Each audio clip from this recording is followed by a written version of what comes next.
एक गांव में गरीब किसान श्यामलाल रहता था। श्यामलाल को हर बरसात में अपने कच्चे घर के गिर जाने का डर सताता था।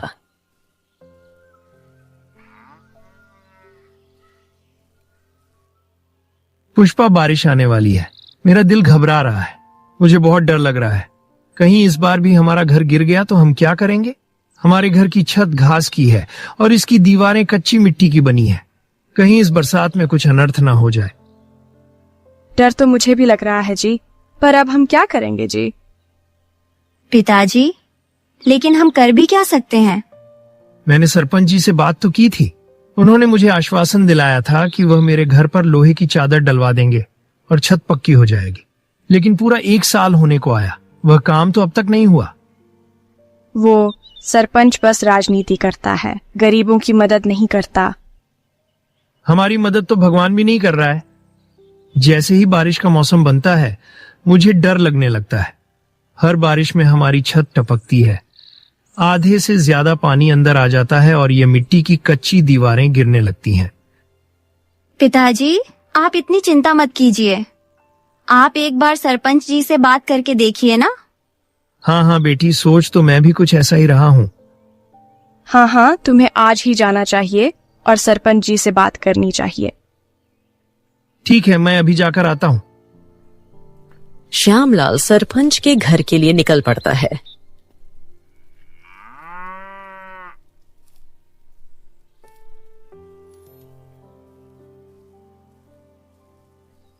सरपंच जी, इस गरीब की फरियाद सुन लीजिए। अरे आओ आओ श्यामलाल, आज मेरे घर का रास्ता कैसे भूल गए? बताओ क्या समस्या है?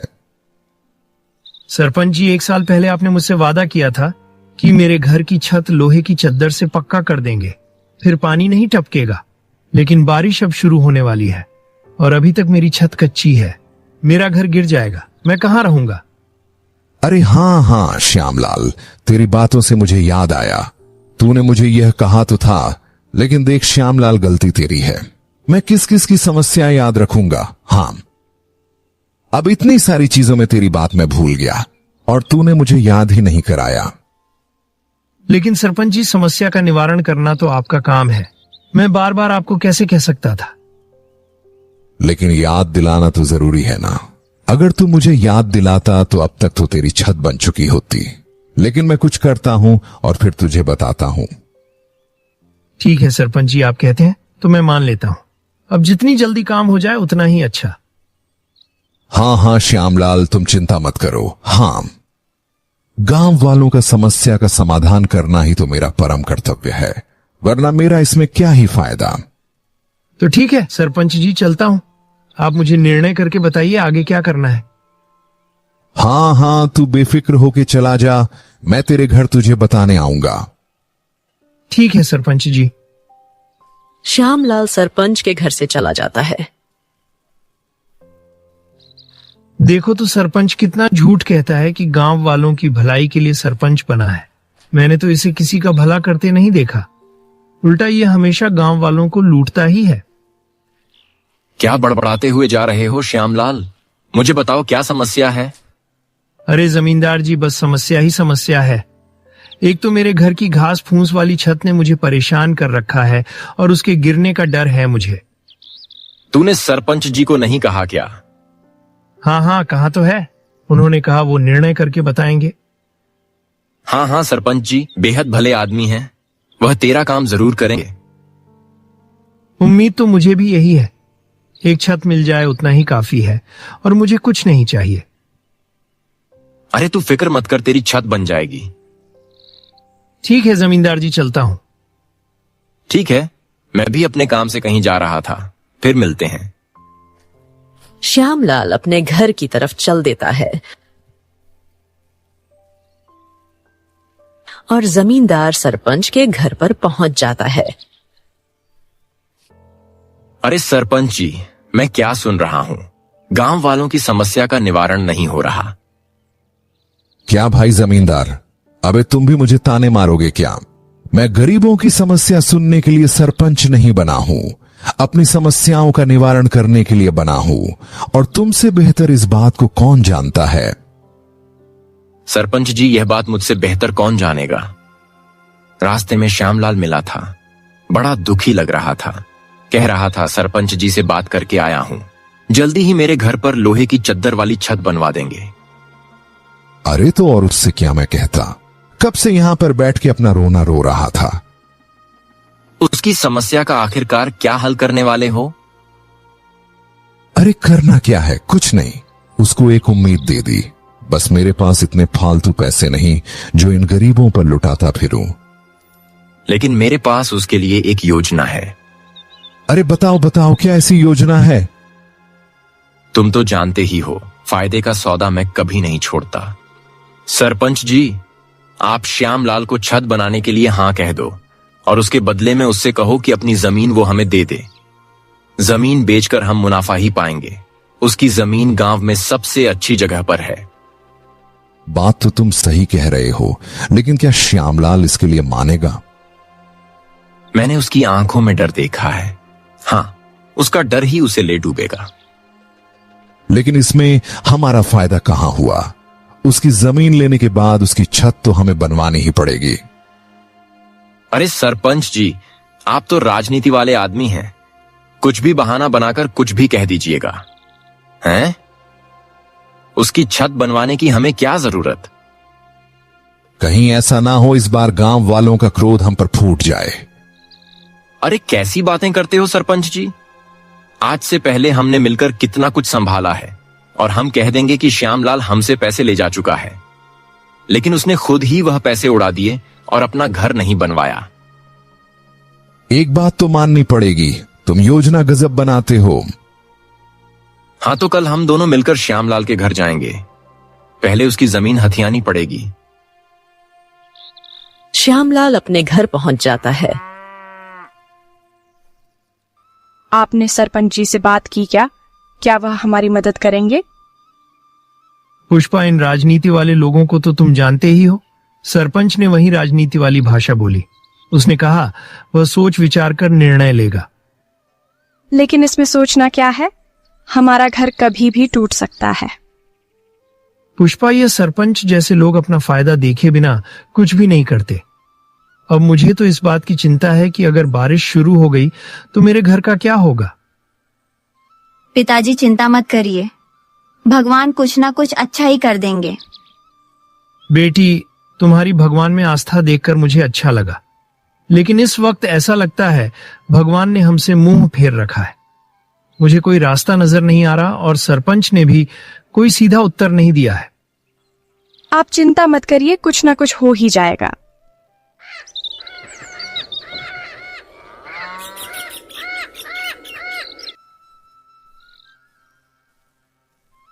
अरे श्यामलाल, अरे क्या बातचीत चल रही है और तुम्हारे चेहरे पर 12 क्यों बजे हैं। अरे क्या बताऊं हरिया, मेरी किस्मत ही फूटी है। घर पर एक पक्की छत भी नहीं बना पाया। अरे तुम इतने उदास क्यों होते हो श्यामलाल, सब ठीक हो जाएगा। हर चीज का एक सही समय होता है और वह अपने सही समय पर ही होता है। तुम इतनी चिंता मत करो, हम सब गांव वाले तुम्हारे साथ हैं। हाँ हाँ हरिया, ये बात तो मैं जानता हूं, लेकिन बेचारे गांव वाले भी क्या करें। सभी गांव वाले गरीब ही हैं। बस धीरे धीरे करके लोगों ने ये अपने घर मजबूत कर लिए, लेकिन मैं वो भी नहीं कर पाया। अरे तुम फिक्र मत करो। क्या तुमने सरपंच जी से बात की? हाँ हाँ, हरिया सरपंच जी से बात की। उन्होंने कहा सोचकर बताएंगे। अरे सरपंच जी के तो क्या ही कहना, वो तो बस पूरे गांव को लूटता फिरता है। अपने लिए पक्के महल तैयार कर लिए। गांव वालों की जमीन बेच बेच कर गांव का जमींदार और सरपंच मिलकर यह सब काम करते हैं, इसलिए दोनों मालामाल हो गए। बात तो तुम सही कह रहे हो हरिया, लेकिन इन लोगों के खिलाफ बोलने की हिम्मत किसी में नहीं है। हम कुछ भी नहीं कर सकते। अब सबके पास थोड़ी थोड़ी जमीन बची है। ऐसा लगता है धीरे धीरे करके ये दोनों भी हथिया लेंगे। अब मेरी छत बनवाने के लिए भी ना जाने मुझसे क्या मांग करेंगे। फिक्र मत करो, हम गरीबों से वह क्या ही मांग लेंगे। नहीं नहीं पुष्पा, भाभी इन लोगों को नहीं जानती आप। वो बहुत लालची हैं। अपना फायदा देखे बिना वो किसी का भला नहीं करते। हरिया, तुम बिल्कुल सही कह रहे हो। अब तो मुझे भी इस बात का डर सताने लगा है कि आखिरकार वो मुझसे क्या मांगने वाले हैं। जो भी होगा देखा जाएगा। श्यामलाल, तुम चिंता मत करना, मैं चलता हूं। हाँ हाँ हरिया, ठीक है। बातों ही बातों में रात हो जाती है।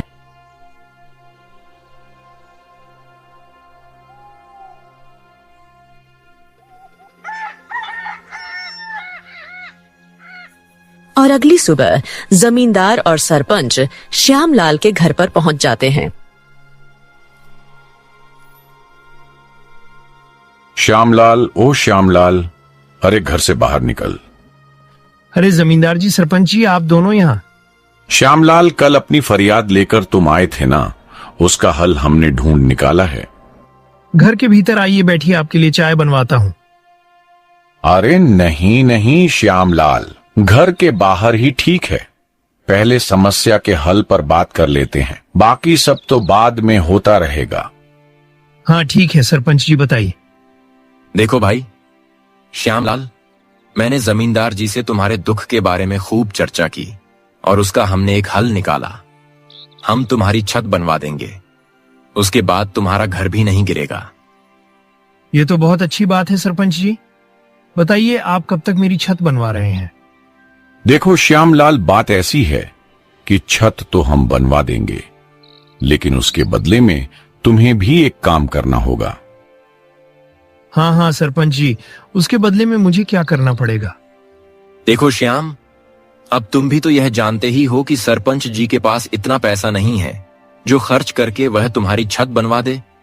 लेकिन हाँ, अगर तुम यह वादा करते हो कि बदले में तुम अपनी जमीन हमें दे दोगे, तो फिर हम छत बनवा सकते हैं। तुम्हारी जमीन को बेचकर उस पैसे से हम तुम्हारी छत बनवा देंगे। हमारे पास अच्छे खरीदार हैं। ये सब क्या कह रहे हैं आप? मेरे पास एक वो जमीन ही तो है जिससे मेरा और मेरे परिवार का पेट भरता है। वही जमीन अगर मैं आपको दे दूंगा तो फिर छत तो बन जाएगी, लेकिन उस छत के नीचे हम लोग भूखे मरेंगे। ये सब कुछ तुम्हें सोचना है। हम तो तुम्हारे सामने तुम्हारी समस्या का हल लेकर आए थे। अब तुम ही अगर तुम्हारा भला चाहते हो, क्योंकि बारिश कभी भी शुरू हो सकती है और ऐसे में तुम्हारा घर गिर गया तो तुम कहां जाओगे? क्या सच में आपको लगता है कि यही आखिरी रास्ता है? हाँ हाँ श्यामलाल, इसके अलावा तुम्हारे पास कोई उपाय नहीं है। तुम्हें यही करना होगा। देखो, हम तुम्हें कोई जबरदस्ती तो नहीं बता रहे। तुम्हारी मर्जी, अब तुम घर बचा लो या फिर जमीन अपने पास रख लो। मैं आपको सोचकर बताता हूं। तो ठीक है, हम यहां से चलते हैं, तुम सोचकर बताना। श्यामलाल, ऐसा ना हो फिर देर हो जाए। ठीक है सरपंच जी, ठीक है जमींदार जी, मैं आपको जल्दी ही निर्णय करके बताता हूं। इतना कहकर सरपंच और जमींदार श्यामलाल के घर से चले जाते हैं। पुष्पा, क्या तुमने इन दोनों की बातें कुछ सुना? हाँ, मैंने सब साफ साफ सुना। ये तो सीधे तौर पर हमारी जमीन का सौदा करने आए थे। इसका मतलब ये हमारी मदद नहीं करेंगे। अगर जमीन ही बेचनी होती तो वह तो हम खुद भी कर सकते थे। लेकिन उन्होंने कहा कि उनके पास अच्छे खरीदार हैं जिससे हमारी छत आराम से बन सकती है और हमें कोई कर्जा लेने की जरूरत नहीं है। अब मैं उलझन में हूं, आखिरकार मैं क्या करूं? आप थोड़ा दिमाग लगाओ और एक बार और सोचो। हमारे खराब हालात का फायदा जमींदार और सरपंच उठा रहे हैं। वह हमारी जमीन हमसे हथियाना चाहते हैं। जमीन बेचकर अगर हमने छत बनवा भी ली तो उसके बाद हम खाएंगे क्या? तुम ठीक कह रही हो पुष्पा, लेकिन फिर भी निर्णय नहीं ले पा रहा हूं। आखिर मैं करूं तो क्या? तभी बारिश शुरू हो जाती है।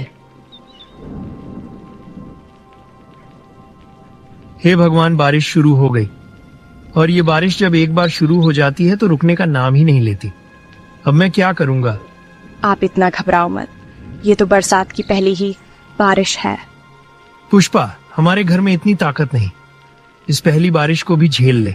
हमारा घर जर्जर हो गया है, वो कभी भी गिर सकता है। अब हम क्या करेंगे? पिताजी, अगर हमारा घर गिर गया तो हम फिर रहेंगे कहाँ? बेटी, मेरी कुछ समझ में नहीं आ रहा है, मैं क्या करूं? आपको क्या लगता है? जमींदार की बात मान लेनी चाहिए। मुझे लगता है इसके अलावा हमारे पास कोई चारा नहीं है। पिताजी, हमारी छत टपकना शुरू हो गई है और पीछे वाली दीवार, वहाँ से भी पानी नीचे आ रहा है। ऐसा लग रहा है कि वो दीवार गिरने वाली है। हे भगवान, हम पर कृपा दिखाओ। ऐसे कहर बनकर मत बरसो। हमारा घर गिर जाएगा, हम रास्ते पर आ जाएंगे। हे भगवान, हम पर कृपा करो। आप एक काम करिए, इसी वक्त जाइए और सरपंच और जमींदार से कहिए कि हम जमीन बेचने के लिए तैयार हैं। हाँ पुष्पा, मुझे भी यही आखिरी रास्ता नजर आ रहा है। मैं अभी जाता हूँ।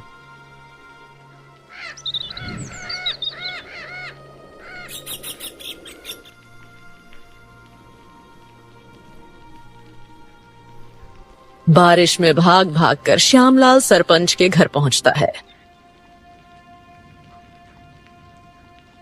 अरे सरपंच जी, जमींदार जी, अच्छा हुआ आप दोनों यहीं मिल गए। मुझे आपसे जरूरी बात करनी है।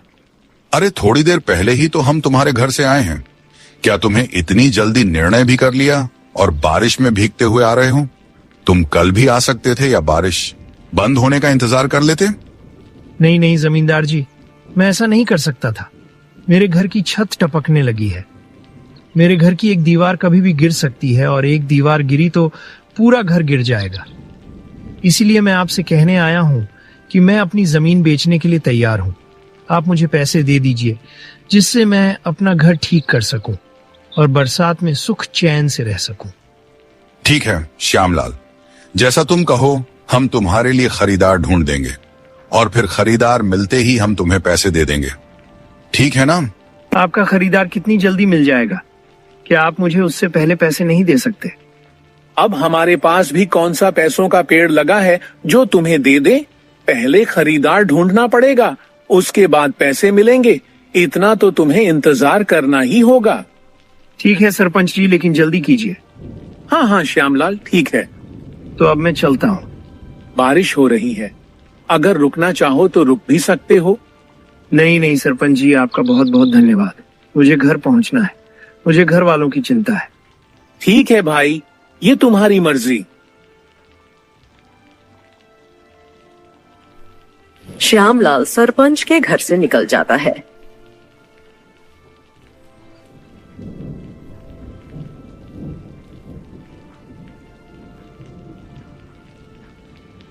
ये शिकार तो जाल में फंस गया। मैंने कहा था ना, आपसे खरीदार तो मैंने पहले ही ढूंढ रखा था और वो हमें 5 गुना ज्यादा कीमत देने के लिए भी तैयार है। इसकी जमीन तो हम कल ही बेच डालेंगे, लेकिन फिर इससे पैसे देने पड़ेंगे। अरे मैंने आपसे पहले ही कहा है, कुछ ना कुछ बहाना बनाते रहिए। हम इसे कह देंगे कि अभी हमें खरीदार नहीं मिला। तुम ठीक कहते हो। हाँ, इसे तो कोई भी बहाना देकर भगा ही सकते हैं और गांव के सरपंच का कोई क्या ही कर लेगा। ये हुई ना बात। श्यामलाल अपने घर पहुंचता है। पुष्पा, मीरा, तुम तो ठीक हो ना? अभी तक तो ठीक है, लेकिन ऐसा लगता है कि ज्यादा देर ठीक नहीं रहेंगे। यह दीवार और छत कभी भी गिर सकती है। अब हम क्या करें? मुझे कुछ समझ में नहीं आ रहा। ये बारिश रुकने का नाम नहीं ले रही और अगर इसी तरह बारिश होती रही तो हमारा घर गिरने से कोई नहीं बचा पाएगा। सरपंच और जमींदार ने क्या कहा? उन्होंने कहा वो खरीदार ढूंढेंगे। जब खरीदार उन्हें पैसे देगा तभी वो मुझे पैसे दे पाएंगे। उससे पहले वो मेरी मदद नहीं कर सकते। जमीन के लिए खरीदार मिलना जरूरी है। मुझे दाल में कुछ काला लगता है। कहीं ये दोनों मिलकर हमें फंसा तो नहीं रहे। अब तो भगवान ही जाने पुष्पा कि क्या हो रहा है। मेरी समझ में तो कुछ भी नहीं आ रहा। मैं बस बारिश रुकने का इंतजार कर रहा हूँ। पिताजी देखिए, ये दीवार थोड़ी सी गिर रही है। हे भगवान, मीरा बेटी, तुम हमारे पास आ जाओ।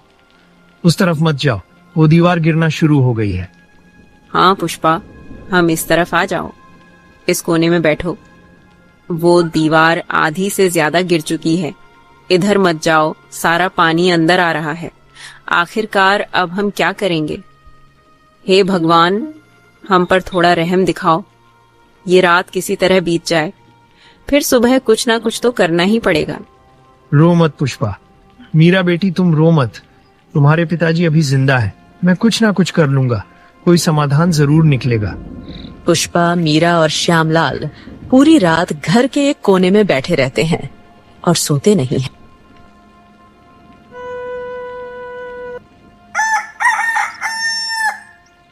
सुबह होते ही हरिया वहां पर आ जाता है। अरे हाँ श्यामलाल, तुम्हारे घर तो आधी दीवार गिर गई है। आखिरकार तुमने यहाँ रात कैसे काटी? अरे हे भगवान, जल्दी इस घर से बाहर निकलो, नहीं तो सब इसके नीचे दब जाओगे। हरिया, हम तो पूरी रात नहीं सो पाए, अब बस इस घर की दीवारों और छत को ही देखते रहे। ये दीवार हमारे सामने आधी गिर गई, लेकिन फिर हम आधी रात को कहाँ जाते, इसलिए हम इस घर के अंदर ही बैठे रहे। क्या सरपंच ने तुम्हारी समस्या का समाधान नहीं किया? उन्होंने मुझे अपनी जमीन बेचने के लिए कहा, और जिसके लिए वो खरीदार ढूंढ रहे हैं। जब खरीदार पैसा देगा तभी कुछ हो पाएगा। इसका मतलब उन्होंने अपनी चाल चल दी। श्यामलाल, वो सिर्फ तुमसे तुम्हारी जमीन हथियाना चाहते हैं और कुछ भी नहीं। मुझे नहीं लगता वो तुम्हारी मदद करेंगे। लेकिन मेरे पास कोई रास्ता भी तो नहीं है हरिया, आखिरकार मैं करूं तो क्या? एक बार फिर से उन दोनों से मिलकर देखो, क्या पता उन्हें कोई उपाय निकाला हो। मैं भी तुम्हारे साथ चलता हूँ। ठीक है भाई, तुम भी चलो। भाभी और मीरा, आप तब तक मेरे घर में रुकिए।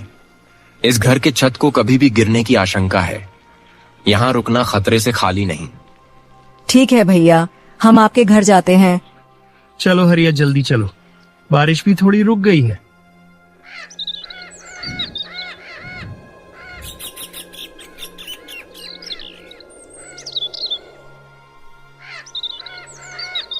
श्यामलाल और हरिया सरपंच के घर पहुंचते हैं।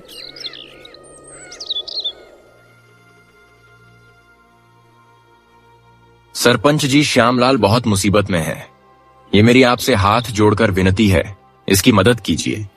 अरे हरिया, श्यामलाल के बारे में मैं जानता हूँ और इस पर आई विपत्ति का मुझे अंदाजा है, लेकिन इसने हमारे पास अपनी जमीन बेची है। अब जब तक खरीदार नहीं मिलता तब तक हम कुछ नहीं कर सकते। श्यामलाल का घर गिरने लगा है।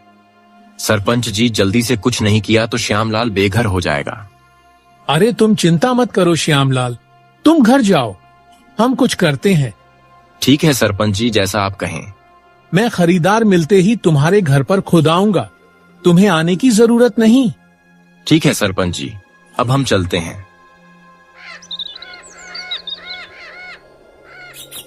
हरिया और श्यामलाल सरपंच के घर से चले जाते हैं और जमींदार सरपंच के घर पहुंचता है।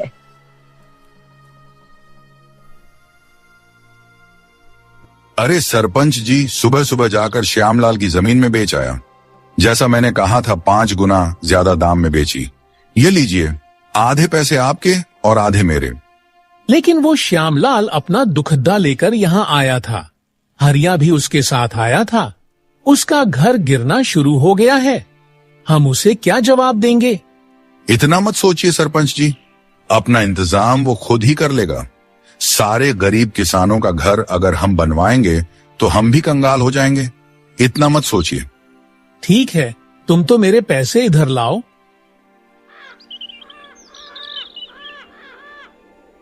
हरिया और श्यामलाल घर पहुंचते हैं। हरिया, मेरा तो पूरा घर गिर चुका है, अब मैं क्या करूं, कहां जाऊं? यहाँ तो बड़ी समस्या है। हम क्या होगा? सरपंच और जमींदार कुछ अलग ही खेल खेल रहे हैं। श्यामलाल, तुम मेरे घर पर ही रहो, पर आगे हम कुछ देखते हैं। अरे इसमें उपकार की कोई बात नहीं, तुम घर चलो, मैं थोड़ा गांव में घूम कर आता हूँ, मुझे कुछ काम है। ठीक है हरिया, तुम्हारा यह उपकार मैं कभी नहीं भूलूंगा। हरिया गांव में पता करने जाता है कि क्या किसी ने श्यामलाल की जमीन खरीदी है और उसे सच का पता चलता है।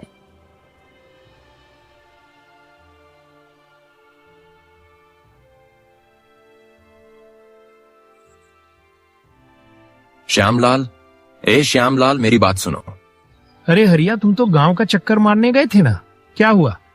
मुझे गांव वालों से पता चला है कि आज सुबह तुम्हारी जमीन जमींदार ने किसी को बेच दी, वो भी 5 गुना ज्यादा दाम में। वहां तुम्हारी जमीन देखने भी आए थे।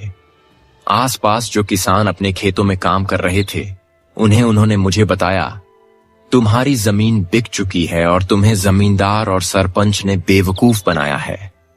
वह तुम्हें जानबूझकर पैसे नहीं दे रहे, उनकी वजह से तुम बेघर हो गए हो। मुझे अभी कुछ करना होगा, चलो सरपंच के घर चलते हैं। लेकिन तुम आगे चलो और सरपंच का सच सबके सामने लाने का मैं इंतजाम करता हूं। ठीक है हरिया, तुम जैसा कहो। मीरा, श्यामलाल और पुष्पा सरपंच के घर की तरफ जाते हैं और हरिया पीछे से पूरे गांव को इकट्ठा करके ले आता है।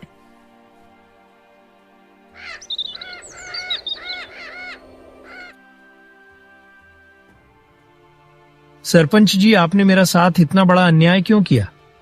मैंने तुम्हारे साथ क्या अन्याय किया है? मैं तो तुम्हारी मदद कर रहा हूँ, हैं? हाँ श्यामलाल, हम तो तुम्हारी मदद कर रहे हैं। अन्याय की बात कहां से आ गई?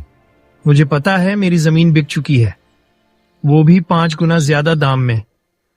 लेकिन आप लोग जानबूझकर मुझे पैसे नहीं दे रहे हैं। आपने मेरी जमीन भी हथिया ली और मेरी मदद भी नहीं की। मैं बेघर हो चुका हूं। आपने ऐसा क्यों किया? अरे अच्छा, तो तेरे सामने सच्चाई आ गई। हाँ, हमने ऐसा ही किया है जैसा तुझे पता चला है। लेकिन अब तू क्या कर लेगा? तू हमारा क्या बिगाड़ लेगा? हाँ, मैं जाकर गांव वालों को सब सच बता दूंगा। मैं कह दूंगा कि आपने मुझसे मेरी जमीन हथियाई है और मुझे बेघर होने पर मजबूर कर दिया है। आपका सारा षड्यंत्र मैं गांव वालों के सामने रख दूंगा। तुझे लगता है तू कहेगा और गांव वाले मान लेंगे? मैं इस गांव का सरपंच हूं। हाँ, गांव वाले सिर्फ मेरी बात मानेंगे और मैं उन्हें बता दूंगा कि हम तुझे पैसे दे चुके हैं और तूने पैसे उड़ा दिए और अपना घर नहीं बनवाया, इसलिए तू बेघर हो गया है। सब तेरी गलती है। हमारी पोल खोलने चला है। हम तेरी टांगे तोड़ देंगे, तेरी जुबान काट देंगे, फिर लंगड़ा लूला होकर गांव में भीख मांगेगा। हमसे मत उलझ और यहां से चला जा। तुम पापी नीच इंसान हो, कैसी बातें कर रहे हो? हमसे बदतमीजी मत कर और निकल जा पुष्पा यहां से। अपने पति और बेटी को भी ले जा, नहीं तो अंजाम अच्छा नहीं होगा।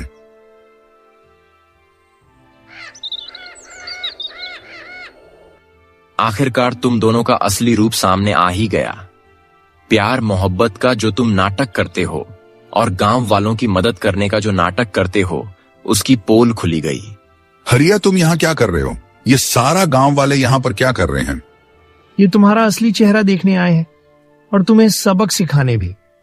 गांव वालों, इन्हें खूब मारो और इनके पास जो पैसे हैं वो श्यामलाल के हैं, उन्हें श्यामलाल को दे दो। गांव वाले सरपंच और जमींदार को खूब पीटते हैं।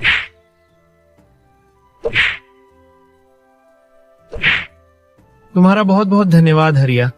तुम्हारी वजह से आज गांव वालों के सामने सच्चाई आई और तुमने मुझे बचा लिया। लेकिन अब मेरे घर का क्या होगा? हाँ, वो सब भी मैंने सोच रखा है। तुम चिंता मत करो, खुश हो जाओ। हरिया भैया, आपका बहुत बहुत धन्यवाद। हरिया श्यामलाल की जमीन के खरीदार को पैसे वापस कर देता है और जमीन वापस ले लेता है। सारा गांव चंदा इकट्ठा करता है और श्यामलाल के लिए लोहे की चद्दर की छत वाला घर बनवा देते हैं। इस तरह गांव वाले मिलजुल कर रहते हैं और जमींदार और सरपंच को गांव से बाहर निकाल देते हैं। हरिया की ईमानदारी को देखते हुए गांव वाले उसे गांव का नया सरपंच बना देते हैं। इस तरह सरपंच और जमींदार को मिलता है अपने बुरे कर्मों का फल और हरिया को मिलता है अपने अच्छे कर्मों का फल। कहानी पसंद आई हो तो कहानी को लाइक कीजिए, शेयर कीजिए, कमेंट कीजिए और चैनल को कर दीजिए सब्सक्राइब।